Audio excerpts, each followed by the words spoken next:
So good morning all, मैं उदित छिबरा आप सबका अपने यूट्यूब चैनल पे एक बार फिर से बहुत बहुत स्वागत करता हूँ। तो आज का जो हमारा लेक्चर रहेगा वो बेसिकली रहेगा अमेंडमेंट्स के बारे में। हालांकि ये आपका पार्ट 20 आर्टिकल 368 में फॉल करता है, जो कि बहुत ही लास्ट में है, बट फिर भी हम इसे इस वजह से कर रहे हैं क्योंकि अमेंडमेंट्स आप हर जगह मतलब हर टॉपिक में, हर पार्ट में, हर आर्टिकल में कहीं ना कहीं अमेंडमेंट का नाम आता है। अंडरस्टूड कि ये इस अमेंडमेंट में ऐड हुआ है, ये इस अमेंडमेंट में ऐड हुआ है। ओके, तो अमेंडमेंट बेसिकली पार्ट 20 आर्टिकल 368 में दिया है, पर उसका स्टार्टिंग आप देखिए पार्ट 1 पार्ट 2 में भी था। ओके, तो इस वजह से मैंने सोचा एक अमेंडमेंट का लेक्चर और मेजोरिटी का हमने लास्ट में डिस्कस किया, तो एक दो लेक्चर आपके साथ डिस्कस करें ताकि आगे आपको आने वाले टाइम में अंडरस्टैंडिंग अच्छी रहेगी अमेंडमेंट और मेजोरिटी होती क्या है। ओके, तो चलिए स्टार्ट। तो अमेंडमेंट बेसिकली बहुत ही छोटा एक टॉपिक ही है एक टाइप से। तो इसकी अगर डेफिनेशन की बात करें तो बेसिकली अमेंडमेंट का मतलब होता है कुछ चेंज करना, अपग्रेड करना या अपडेट करना। कुछ भी चीज, अगर एक चीज है उसे हम चेंज कर रहे हैं कागजों में, कोई एक्ट है, कोई पॉलिसी है, कोई लॉ है, तो वो अमेंडमेंट प्रोसेस होता है जिसे अमेंडमेंट का नाम दिया जाता है। उसे थ्रू अमेंडमेंट हम उस चीज को चेंज कर सकते हैं। ओके, तो पार्लियामेंट बेसिकली किसी भी ऐसी चीज को अमेंड नहीं कर सकता था जो कॉन्स्टिट्यूशन का बेसिक स्ट्रक्चर या basic structure of the constitution में कुछ चेंजेस जो ला रहा हो अमेंडमेंट, वो अमेंडमेंट पार्लियामेंट नहीं कर सकता था। और इससे पहले पार्लियामेंट के पास ऑथराइजेशन भी नहीं थी अमेंडमेंट की। तो ये एक्चुअल में 1973 में केशवानंद भारती केस हुआ था, जिसके बाद थोड़ी अमेंडमेंट की, जब सुप्रीम कोर्ट ने एक अपनी जजमेंट दी थी उसके बाद अमेंडमेंट का प्रोसीजर स्टार्ट हुआ था। बट उसमें ये कहा गया था कि सिर्फ उसमें ये देखना कि basic structure of the constitution जो स्टार्टिंग में बना था वो चेंज नहीं होना चाहिए। अंडरस्टूड? तो ये बेसिकली इसकी डेफिनेशन है कि कुछ भी चीज को चेंज करना, अमेंड करना, उसे अमेंडमेंट कहते हैं। अब सबसे जो क्रिटिकल आता है वो आती है बात मेथोडोलॉजी की। मेथोडोलॉजी का मतलब होता है कि आपका ये मेथड क्या है इसको चेंज करने का। अब मेथोडोलॉजी में मैंने एक कोशिश की है ताकि आपको सिंपलेस्ट फॉर्म में समझ आए। First one is bill, second one is Lok Sabha Rajya Sabha pass parliament and bill. तो अगर स्टेप देखें तो ये बेसिकली इंट्रोडक्शन का पार्ट है कि सबसे पहले बिल इंट्रोड्यूस होगा। अंडरस्टूड? अब बिल इंट्रोड्यूस कौन करेगा? तो बिल इंट्रोड्यूस आपका या तो लोकसभा करेगी या राज्यसभा करेगी, दोनों में कोई भी हाउस इनिशिएट कर सकता है बिल को। अंडरस्टूड? और दोनों में से कोई भी हाउस कर सकता है, कोई मिनिस्टर या प्राइवेट मेंबर। तो जरूरी नहीं है कि जो मिनिस्टर है वही इनिशिएट करेगा, उस सभा में जो भी एक मेंबर है, चाहे वो मिनिस्टर है चाहे वो प्राइवेट मेंबर है, कोई भी इनिशिएट कर सकता है। इधर लोकसभा, इधर राज्यसभा, इधर मिनिस्टर, इधर private member, anybody can initiate the bill who is dedicatedly the member of among these two, किसी एक का मेंबर हो। तो जैसे ही आपका इंट्रोड्यूस बिल हुआ, जिसने किया उसने बिल इंट्रोड्यूस कर दिया, तो फिर ये जाता है लोकसभा और राज्यसभा में। अब देखने वाली चीज ये कि इंट्रोड्यूस दोनों में से कोई भी कर सकता है, बट पास ये दोनों में होना जरूरी है। ओके, तो ये पास लोकसभा में होगा, ओके, पास राज्यसभा में होगा, ओके, देन ये नीचे जाएगा। और पास होगा किससे? Special majority. Understood? Special majority आपको याद होगा, हमने इसे पिछले लेक्चर में देखा था, आर्टिकल 61, आर्टिकल 249, आर्टिकल 368 में। अंडरस्टूड? उसमें स्पेशल मेजोरिटी थी जो कि 50% नहीं होती, 2/3 ऑफ द मेंबर होती है, 2/3 ऑफ द स्ट्रेंथ होती है, 2/3 ऑफ द प्रेजेंट होती है। ओके, तो ये बेसिकली बिल इंट्रोड्यूस हुआ, किसी भी हाउस ने किया, मेंबर ने या मिनिस्टर ने किया, तो जैसे वो लोकसभा राज्यसभा में स्पेशल मेजोरिटी से बिल पास हुआ तो वो प्रेसिडेंट के पास जाएगा इनके असेंट के लिए। प्रेसिडेंट जैसे उस बिल को अप्रूव करेगा तो बिल जो होगा वो एक्ट बन जाएगा आपका। ओके, और फिर हम इसको कहेंगे constitutional amendment act. Understood? Otherwise वो एक बिल था, जैसे बिल सब जगह से पास हुआ और वो बिल आपका प्रेसिडेंट के पास गया, प्रेसिडेंट ने जैसे स्टैंप लगाई, then that bill becomes an act. Okay, इसमें सिर्फ एक हियरार्की अलग आती है कि इन केस आप कोई फेडरल प्रोविजन में कोई चीज चेंज कर रहे हैं। फेडरल बेसिकली होता है जहां सेंटर स्टेट दोनों का इंटरलिंक होता है। ओके, तो आप कंकरेंट लिस्ट कह सकते हैं बेसिकली उसको। तो जब भी उसमें कुछ अमेंडमेंट करने होते हैं तो आपको सिंपल मेजोरिटी चाहिए half of the state legislature की।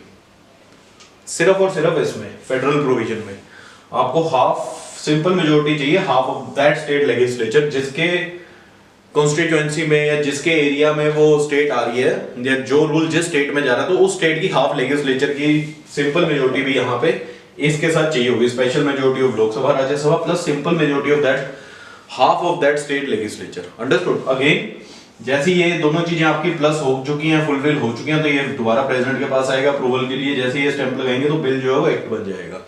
प्रेसिडेंट बिल्कुल डिनाई नहीं कर सकते, रोक सकते हैं, वापस भेज सकते हैं उसको, आप ये कह सकते हैं कि कुछ चेंजेस करने के लिए या कुछ अपनी तरफ से रिकमेंड करने के लिए, पर वो भी अगर एक बार कर दिया तो नेक्स्ट टाइम बिल पास होगा, या फिर वो पास कर सकते हैं, वो कैंसिल नहीं कर सकते। अंडरस्टूड?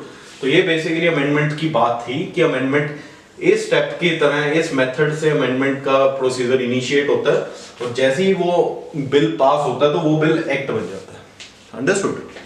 तो इसके बाद जब हमने पढ़ लिया, इसके बाद बात आती है अमेंडमेंट है कितने टाइप की। तो बेसिकली अमेंडमेंट 3 टाइप की रहती है। सिंपल मतलब टाइप आप इसको कह सकते हैं टाइप 1, टाइप 2, टाइप 3। टाइप 1 जो रहता है simple majority of the parliament. Simple majority आप सबको याद होगा, हमने स्टार्टिंग में, इसे लास्ट लेक्चर में स्टार्टिंग में किया था, जिसमें हमने साई की बात की थी, जिसमें साई का मतलब एस का मतलब सिंपल, ए का मतलब एब्सोल्यूट, ई का मतलब इफेक्टिव। अंडरस्टूड? इससे प्रीवियस वीडियो ही है वो मेजोरिटी वाली, तो जिन्होंने नहीं देखी एक बार प्लीज देख लें कि सिंपल मेजोरिटी होती क्या है। अंडरस्टूड? तो जैसी 3 टाइप की अमेंडमेंट की होगी। फर्स्ट वन होगी simple majority of the parliament, second amendment होगी special majority of the parliament. Special हमने यहां पे बात की आर्टिकल 61, 249, 368 की। और थर्ड जो कैटेगरी रहती है स्पेशल, ये सेम चीज है, special majority of the parliament plus ratification of half of state legislature, जो हमने यहां पे बात की। अंडरस्टूड? ये 3 टाइप की आपकी अमेंडमेंट रहती हैं। अब इन 3 अमेंडमेंट्स के अंदर डिफाइन होता है कि कौन कौन से सब्जेक्ट हैं जो टाइप 1 में फॉल करते हैं, टाइप 2 में या टाइप 3 में। ओके, तो चलिए उसके बारे में बात करते हैं। जो टाइप 1 में फॉल करते हैं वो आपका जाता है शेड्यूल 1। शेड्यूल 1 का मतलब यूनियन एंड इट्स स्टेट्स, कोई नई स्टेट बनानी है, कोई स्टेट एस्टेब्लिश करनी है, लैंड एरिया आगे पीछे करना है, बॉर्डर चेंज करना है, इधर की इधर करनी है, कुछ भी जो करना है, टाइप 1 में स्पेशल मेजोरिटी पार्लियामेंट में होगी तो ये चीज होगी। सिमिलरली शेड्यूल 2 सैलरीज, अलाउंस, एमुलमेंट्स जितनी भी हैं वो सब आपकी टाइप 1 में फॉल करती हैं। रूल ऑफ प्रोसीजर, कोई सिस्टम चेंज करना है, कोई सिस्टम ऑलरेडी चल रहा है उसे चेंज करना है, वो इसमें आता है। प्रिविलेजेस मींस बेनिफिट्स, जो भी बेनिफिट्स मिलते हैं, अलाउंस मिलते हैं, प्रिविलेज मिलती है, वो ये चेंज कर सकते हैं। ओके, जजेस सुप्रीम कोर्ट के, सिटीजनशिप जो हमारा एक पार्ट था, इलेक्शंस बेसिकली पार्लियामेंट की बात हो रही है यहाँ पे, इलेक्शंस ऑफ आप कह सकते हैं parliament. Understood? Schedule 5 and schedule 6, जो शेड्यूल 5 शेड्यूल 6 था, शेड्यूल एंड ट्राइबल एरिया था। ओके, तो स्पेशल प्रोविजन जो मिला होता है 5 और 6 में, और 6 जो था वो हाईली स्पेशल प्रोविजन था, जिस वजह से छत्तीसगढ़ अपना नीचे आना चाहती थी। अंडरस्टूड? तो ये 2 चीजें इसमें फॉल करती हैं। अब इसी तरह जब टाइप 2 की बात करते हैं, टाइप 2 आता है special majority of the parliament. Special majority of the parliament में आप कहते हैं फंडामेंटल राइट्स, डीपीएसपी, और इसके अलावा वो सभी चीजें आती हैं जो यहाँ पे और यहाँ पे कवर नहीं हुई है। बेसिकली टाइप 2 की जो मेजोरिटी रहती है वो सबसे ज्यादा तो रहती है पार्लियामेंट में। तो टाइप 1 टाइप 2 सिमिलर हो गया। टाइप 3 हमने बात की है plus ratification of half of the state. अगर मैं इसको हटा दूं तो ये और ये सेम है ना? तो जब ये चीज ऐड होगी तो हमने ये बात की, ये चीज ऐड तब होगी जब कोई फेडरल प्रोविजन होगा। तो फेडरल प्रोविजन में फर्स्ट ऑफ ऑल क्या आता है? प्रेसिडेंट की इलेक्शन। प्रेसिडेंट की इलेक्शन में एमएलएस का रोल भी रहता है। Power of union and state, power of union and state का मतलब कि जब पावर डिस्ट्रीब्यूट करनी है, जैसे हमने नीचे बात की है distribution of power between legislature and state, तो कौन से सब्जेक्ट आपके यूनियन लिस्ट में रहेंगे, कौन से स्टेट लिस्ट में, और कौन से कंकरेंट लिस्ट में, कौन से सब्जेक्ट पे यूनियन की इन्वॉल्वमेंट जरूरी रहेगी, तो ये सब चीजें आपकी आती हैं इसमें। और बेसिकली सुप्रीम कोर्ट और हाई कोर्ट के जजेस, ये भी आपका एक स्टेट के सब्जेक्ट में सुप्रीम कोर्ट हाई कोर्ट के जजेस का आता है। अंडरस्टूड? तो इसमें बेसिकली वो सारी चीजें आएंगी जो आपकी कंकरेंट लिस्ट में है। अंडरस्टूड? बेसिकली यूनियन लिस्ट भी होगी, स्टेट लिस्ट भी होगी और कंकरेंट लिस्ट भी, जहां पे सेंटर और यूनियन का दोनों का लिंकेज रहता है। अंडरस्टूड? तो ये बेसिकली अमेंडमेंट का छोटा लेक्चर था, बट काफी इंपॉर्टेंट लेक्चर है। आप इसको यूपीएससी पॉइंट ऑफ व्यू से छोड़ नहीं सकते, क्योंकि इसमें कुछ भी कहीं से भी तोड़ मटोड़ के आपसे पूछ सकते हैं। अंडरस्टूड? तो इसे प्लीज एक बार दोबारा गो थ्रू कर लीजिए ताकि कोई माइंड में डाउट ना रहे। और इस लेक्चर को, इससे जो प्रीवियस लेक्चर मेजोरिटी का था, ये दोनों लेक्चर इंटरलिंक्ड है, तो कोशिश कीजिए फर्स्ट उसको देखिए देन इसे देखिए। तो उसके जो नोट्स हैं मेजोरिटी के, वो आप नोट डाउन करके यहाँ पे जब बात करें स्पेशल की, सिंपल की, इसकी, तो आपको दिमाग में रहेगी हाँ ये उस आर्टिकल के तहत या उस मेजोरिटी के तहत यहाँ पे ये चीज होती है। यहाँ पे जैसे कोई भी आप एग्जांपल ले सकते हैं हिस्ट्री का, कि कोई एक्ट बना है तो उसमें फॉर एग्जांपल एरिया की बात हुई है स्टेट की, तो वो किसके तहत बना, उस टाइम क्या हुआ होगा, that means simple majority parliament में हुई होगी। तो सिंपल मेजोरिटी पार्लियामेंट की कैसी थी वो आपको लास्ट वीडियो में पता लगेगा। अंडरस्टूड? तो ऐसे इंटरलिंकिंग है इन सबकी। तो प्लीज़ एक बार इसको दोबारा रिवाइज कीजिए एंड लेक्चर यहीं ख़त्म करते हैं हम। तो इन दी एंड मैं रिक्वेस्ट करूंगा कि प्लीज़ वीडियो को लाइक एंड शेयर जरूर कीजिए और चैनल को सब्सक्राइब करना मत भूलिए। और अगेन थैंक यू एंड जय हिंद।